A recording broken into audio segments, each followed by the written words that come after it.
Bienvenidos a este análisis. Hoy vamos a sumergirnos de lleno en una de las rarezas de ingeniería más extrañas y fascinantes de los años 80. Vamos directos al grano para explorar la historia de una máquina que prometía reescribir por completo las reglas del transporte mundial. Hablamos del Steinwinter Supercargo, un vehículo que, igual que el mito de Ícaro, voló demasiado cerca del Sol. A lo largo de este recorrido vamos a desarmar la anatomía de este ambicioso proyecto para entender exactamente cómo un diseño tan brillante pudo terminar acumulando polvo en el olvido. Y esa es justo la gran pregunta con la que tenemos que arrancar. Imaginemos por un segundo la escena. Salón del Automóvil de Frankfurt, año 1983. Ante un público boquiabierto y con el respaldo de los gigantes del motor, se presenta un vehículo comercial que no se parece a nada que haya pisado el asfalto. Iba a revolucionar la eficiencia, parecía el negocio del siglo. Sin embargo, desapareció sin dejar rastro. Vamos a descubrir por qué, manteniendo viva toda la intriga de su espectacular ascenso y su posterior caída en picado. Sección 1. Una anomalía sobre ruedas. La bizarra anomalía. A ver, para entender toda esta historia, primero tenemos que asimilar su pura y absoluta rareza física. Olvidemos por completo la imagen del típico camión alto. Lo verdaderamente interesante de esta diapositiva es este número, 1,17 m. Sí, esa era la altura total del Steinwinter. Estamos hablando de un monstruo de 40 toneladas que era literalmente tan bajo como un coche deportivo. La genialidad aquí era que el camión no arrastraba el remolque, sino que se deslizaba completamente por debajo de él. Visualmente desafiaba cualquier tipo de sentido común. Sección 2. El problema legal. El problema de los 18 metros. Bueno, ¿qué lleva a alguien a diseñar una locura así? No fue por estética, claro. La culpa la tuvo la estricta burocracia europea de los 80. La ley era muy clara y muy inflexible. La longitud total de un camión articulado no podía pasar de los 18 metros. ¿El problema? Pues que en un camión de toda la vida, el morro, el motor y la cabina se comían fácilmente 3 o 4 metros de ese espacio legal. En resumen, las empresas logísticas estaban perdiendo casi una cuarta parte de su espacio de carga solo para llevar al conductor.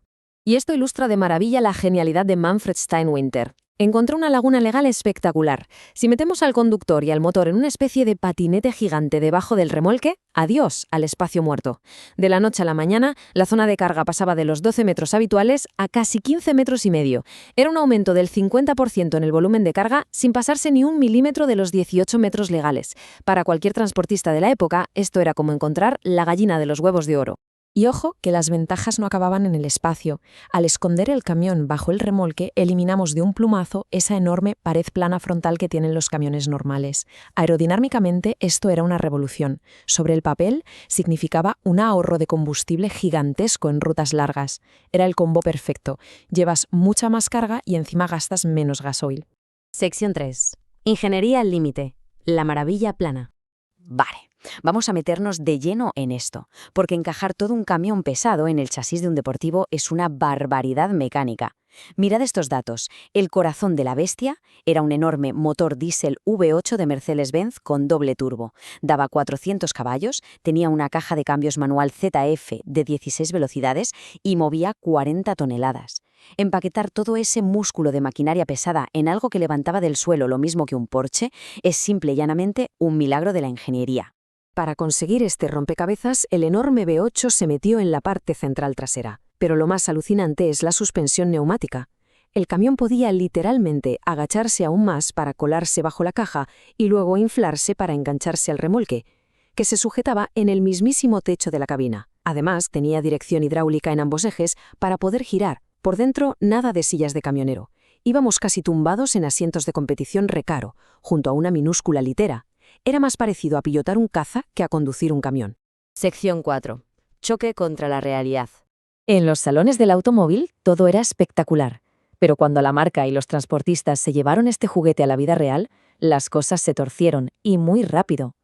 Aparecieron 3 defectos físicos monumentales que hundieron el proyecto como un castillo de naipes. La visibilidad, la estabilidad y, por último, un confort absolutamente inhumano. Para empezar, el problema más evidente, la visibilidad. En un camión normal vas sentado a 3 metros de altura y ves venir el tráfico desde lejísimos.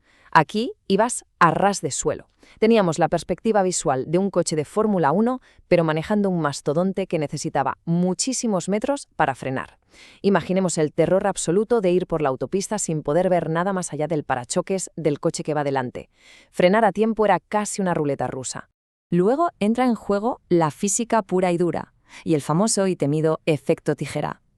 Normalmente, el peso de un camión va detrás y eso da cierta estabilidad. Pero en el supercargo, 30 toneladas de carga descansaban directamente sobre la ligera cabina inferior. Si la carretera estaba mojada o con hielo y el remolque perdía agarre, adiós. Esa masa brutal simplemente empujaba a la pequeña tractora, plegándola violentamente sobre sí misma y perdiendo todo el control. Una pesadilla en movimiento. Y por si jugarse el tipo no fuera suficiente, sobrevivir dentro de esa cabina era una tortura. Era, literalmente, un horno ruidoso. Pensemos que llevábamos un motor Uber 8 biturbo a unos centímetros de la nuca. Sin el aislamiento y el espacio de un camión tradicional, todo ese calor infernal y ese ruido mecánico se metían de lleno en el habitáculo. Te cocinabas a fuego lento. A los pocos minutos, la fatiga era total. Las rutas largas para las que fue diseñado eran humanamente imposibles. Sección 5. El fin del supercargo. El clavo final. Y llegamos al golpe definitivo. Las autoridades de seguridad vial alemanas le echaron un vistazo y su conclusión fue lapidaria. Zona de deformación inexistente. No había morro que absorbiera un impacto frontal. Pero lo más escalofriante era otra cosa. Ante un choque o un frenazo de emergencia, esas 30 toneladas que iban en el techo corrían el riesgo gravísimo de salir disparadas hacia adelante. Básicamente el remolque podía decapitar la cabina entera. Ante un panorama así, es totalmente normal que los inversores salieran corriendo. Vamos a avanzar y ver cómo se desarrolla esto, porque el final es de película. Se presenta en el 83, fracasan las pruebas, pierde a los inversores y a finales de los 80 llega la ironía más cruel de todas. La Unión Europea cambió la ley. Decidieron que ya no medirían la longitud total del camión, sino solo el área de carga. De repente, la necesidad burocrática de esconder la cabina bajo el remolque se evaporó. La laguna legal que le dio sentido a esta maravilla desapareció para siempre. Y así, el único prototipo terminó abandonado en un rincón. Pero, para cerrar este análisis, pongamos una idea provocadora sobre la mesa. Si los problemas reales de este camión fueron la visión, la seguridad en cabina y el insoportable calor humano, ¿qué pasaría hoy en día con la conducción autónoma? Si sacamos a las personas de la ecuación, ¿podría este diseño plano y aerodinámico de los 80 convertirse en el futuro automatizado de nuestra logística? Es un concepto fascinante para darle unas cuantas vueltas, ¿verdad? Muchas gracias por acompañarnos en este recorrido. Nos vemos en el próximo análisis.